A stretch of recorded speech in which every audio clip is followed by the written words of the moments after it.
60화음의 세간 정한품은 80화음에서는 세주 묘음품으로 나옵니다. 그 구성은 부처님의 시승정각을 선언한 후에 전개가 됩니다. 부처님이 정각을 처음으로 이루셨다는 말씀이 나온 다음에 경전의 구성은 크게 네 가지가 되지요.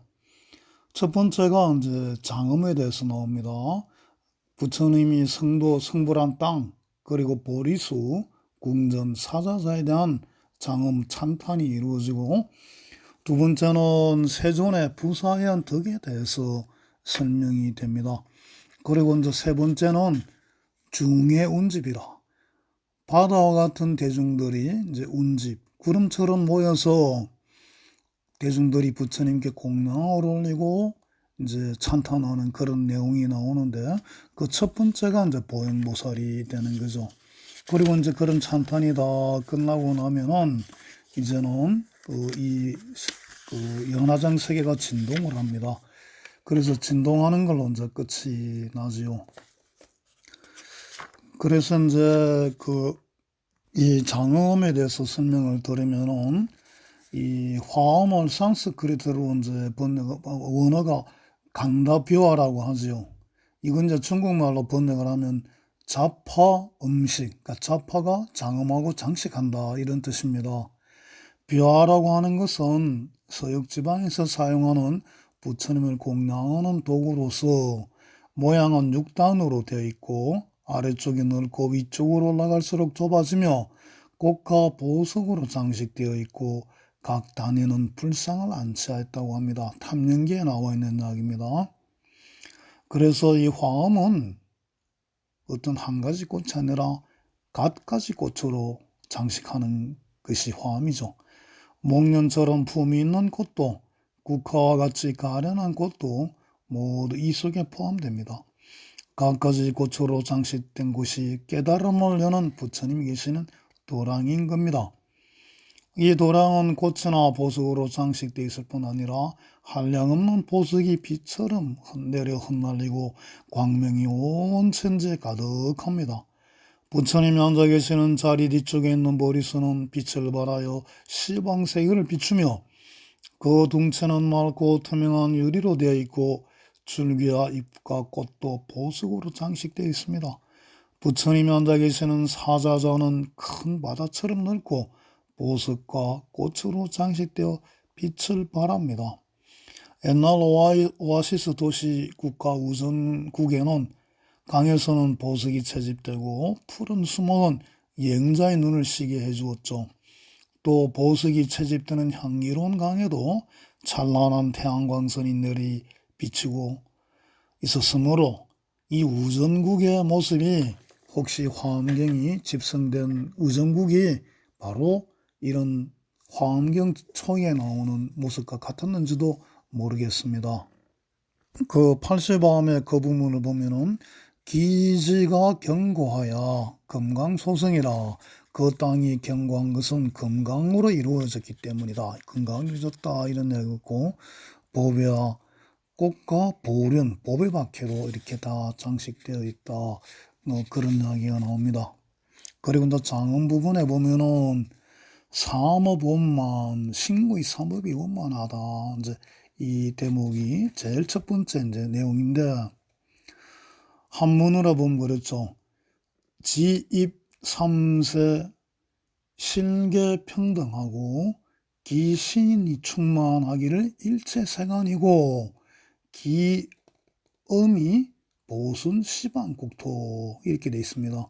그러니까 지에는 삼세에 들어가서 모두가 평등하며, 또 몸은 충만하기가 일체세간에 가득하고, 그 다음에 그 음성은 넓게 시방국토에 순한다, 수순한다, 그렇게 이제 되어 있습니다. 그러니까 지신음이, 신구이가 지신음으로 표현되어 있죠.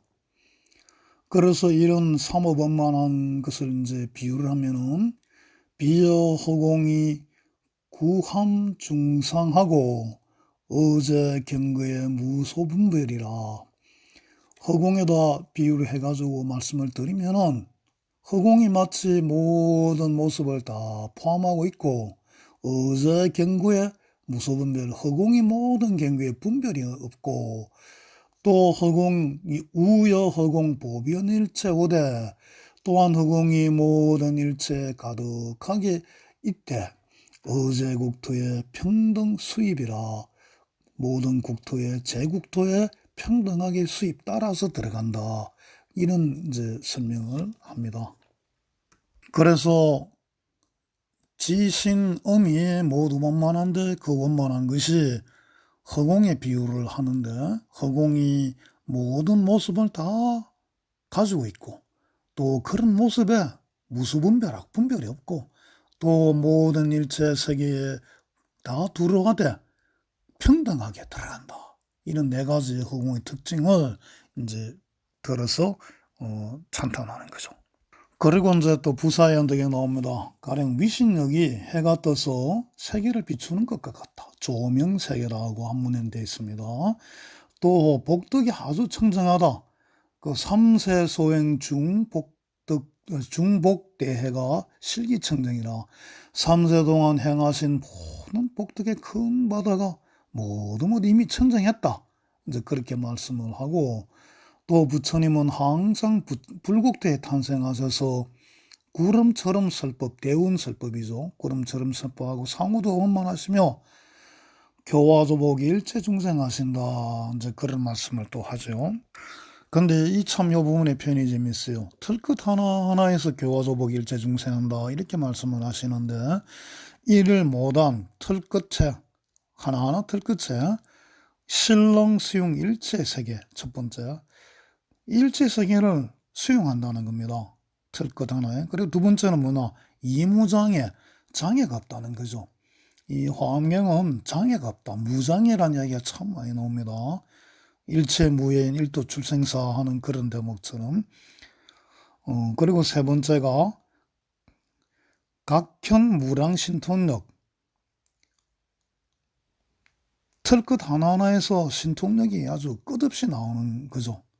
그리고 네 번째가 이런 방법으로 교화 조복 일체중생 여기서 조복 일체중생 교화 조복 일체중생이라고 쓴 게 조복이란 말이 참 재밌습니다.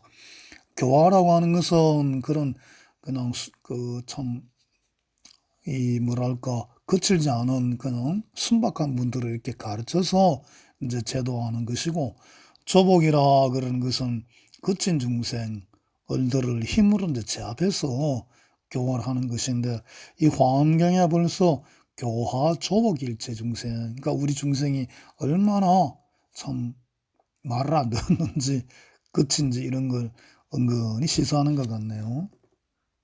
이제 그래서 개성이 가득 나오는데 이건 뭐 워낙 많으니까 이제 따로 또 공부하기라고 그리고 이제 마지막에 이제 보현보살을 위시하여 아마 10명의 보살이 나오실 거예요. 그래서 그 보현보살이 이제 찬송하는 개성 조금 소개하고 이제 그 말씀 끝이죠. 보현보살의 개성 내용은 대충 이래요. 청정하게 자음된 불국토는 청정한 대중으로 가득 차 있다. 또 그 나라 수많은 불제자들이 항상 오묘한 법문을 듣는다. 그리고 또 법문 들으면서 부처님 앉아 계시는 사자들을 우르르 보고 있다. 이것도 참 보면 부처님의 사모함을 이야기하는 거죠. 부처님은 사자자에 앉아 계시지만 언제 어디에나 앉아 계신다. 또 하늘은 방편으로 보살행을 나타내 보이신다. 그리고 법성의 눈은 세간을 비추고 그 몸은 널리 세간에 드러내시며 시방의 모든 나라를 보호하고 일체 들음을 제거하신다. 또 자유자재로 모습을 나타내시고 청정한 목소리로 보살행을 설하신다. 한없는 영겁의 시간을 순간의 지금으로 되돌려 무상한 세간의 모습에 참다운 법성을 밝히신다. 참 이 대목도 중요한 대목입니다. 또 불려호공 무분별이라 등진법계 무소이라 부처님은 허공과 같아서 분별이 없다. 부처님은 한마디로서 모든 것을 다 말씀하신다.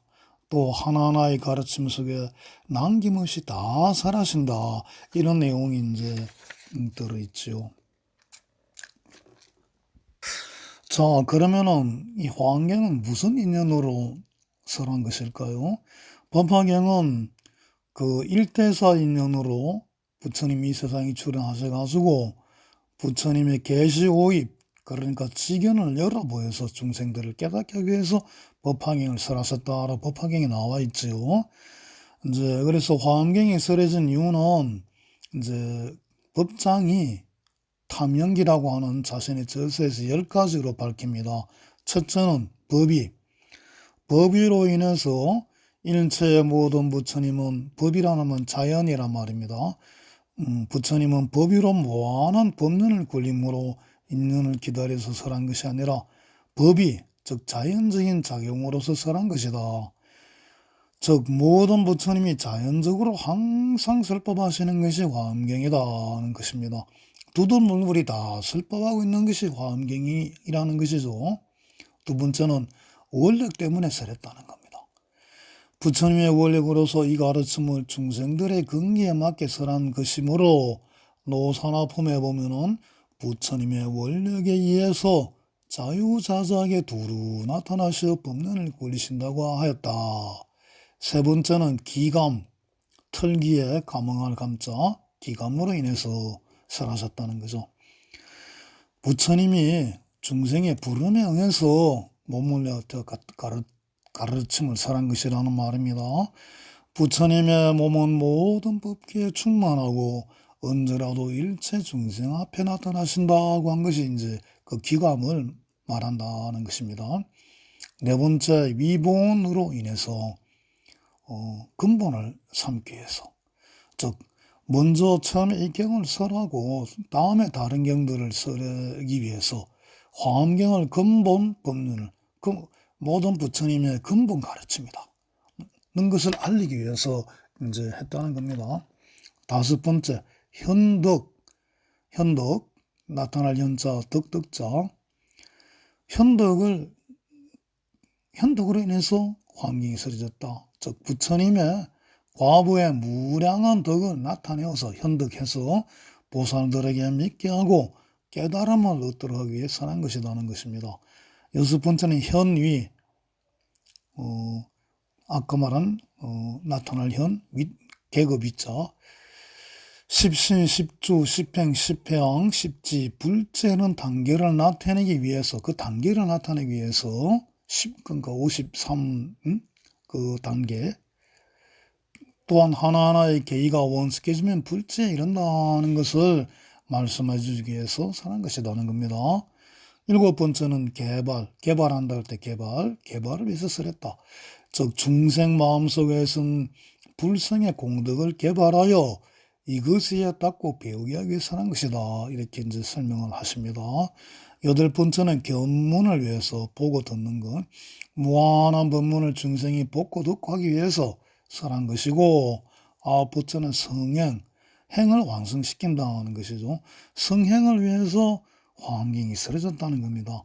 이것은 이제 보현보살의 그 수행으로 나타나죠. 보현보살의 수행을 완성시켜서 한 가지 수행이 곧 일체의 모든 수행이 되도록 하기 위해서 설했다는 겁니다. 한 가지 수행을 철저히 하면 궁극에 도달할 수 있는 것을 밝히기 위해서 이 화엄경을 설했다고 하는 것이죠. 마지막으로 덕과 과를 얻는다. 덕과를 위해서. 즉 우리가 살고 있는 모든 장애 없애고 부처님의 가보를 깨기 위해서 이 화엄경을 설했다는 것입니다. 이 10가지 이유로 화엄경이 설해졌다고 이제 법장은 말하고 있죠. 무진원능한 법문은 최고의 단계에 오른 대보살이 하면은 이해할 수가 없는 것이므로 우리들처럼 정도가 낮은 수행을 안 하자는 사람들에게는 이해될 리가 없습니다. 이에 이 화엄경을 설해서 무진원능의 가르침을 이해시키려고 한 것이 화엄경을 만든 이유라고 하는 거죠. 그런데 또 법장은 탐연기에서 화엄경을 수지하고 가르침을 믿을 수 있는 사람의 5종류가 있다 이렇게 말하고 있어요. 첫 번째, 위진의 비기, 그러지 못한다는 거죠. 버리심을 바라지 않고 출리, 미혹한 세계를 벗어나는 것이 출리라 그럽니다. 출리를 구하지 않으며 이경을 비방하고 명예와 이익을 추구하며 자신을 장식하는 사람은 환경을 수저할 그릇이 아닙니다. 명예와 이익을 위해 쓸 법한 삿된 업입니다. 마업인 겁니다. 그러니까 버리심을 바라지 않고 오직 자기 명예 이익을 추구하며 세속적으로 사는 사람은 이 환경을 이해 못한다는 겁니다. 두 번째 또 그릇이 못되는 주는 배정의 비기. 그 짓으로 삿된 사선을 쌓고 사후에 인천의 가부를 얻으려고 하는 사람은 참된 착한 일, 선을 닦지 않았기 때문에 결국 지옥에 떨어지는 사람으로 이행을 받아들일 그릇이 아니라는 것입니다. 보리심을 잊고 성근을 닦는 것은 이 또한 마비라는 거죠. 즉 그러니까 보리심을 잊고 아무리 착한 일 많이 해봐야 이 또한 마업, 마구니에 갇힌 능업에 다름이 아니다 이런 겁니다. 세 번째가 괴실의 비기. 자신의 사견에 따라서 경문의 뜻을 해석하고 높고 깊은 가르침을 이해할 수 있는 사람도 환경을 못 받아들인다는 겁니다. 그러니까 그 부처님 이렇게 말씀했으면 좀 이해가 안 가면 좀 무슨 뜻인가 좀 왜 이렇게 말씀하시는가 이런 의문도 가지고 공부를 좀 해야 되는데 자기가 아는 게 전부다 생각하고 아유 그런 말 들을 필요가 없어 뭐 이러는 거죠. 다음 협열의 비기.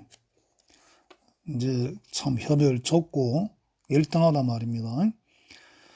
넓고 큰 마음을 가지지 못하고 오직 자기 자신만의 깨달음을 구하는 사람은 이걸 협열하단 말입니다. 이런 게 이경을 못 받아들인다는 겁니다. 성문과 영각 이성은 그래서 이 경의 가르침을 절대로 듣지 않는다고 법장은 말해요. 한마디로 속이 밴댕이라는 거죠. 좁쌀 밴댕이. 그 다음 다섯 번째 수건의 비기. 오랜 세월 동안 수행을 완성시키지 않고 또한 초지에 들지 않은 보살은 참된 보살이 아니므로 이경을 받아들일 그릇이 아니다 이렇게 말씀을 합니다. 십지경론에 이런 말이 나온다고 해요.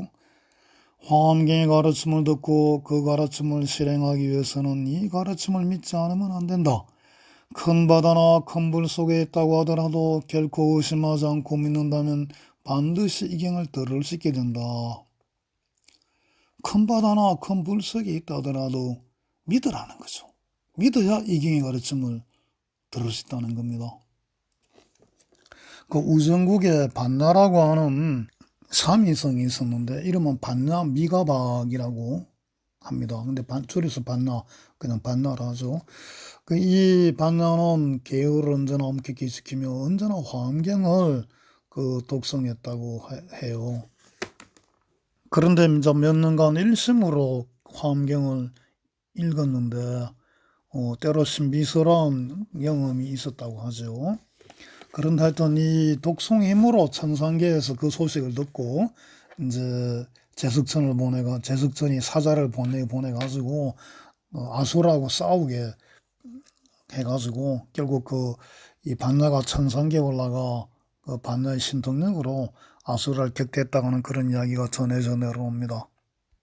이 역시 반나가 일심으로 이 경을 독성을 했기 때문에 그 독성의 힘이 그렇게 한 것이죠.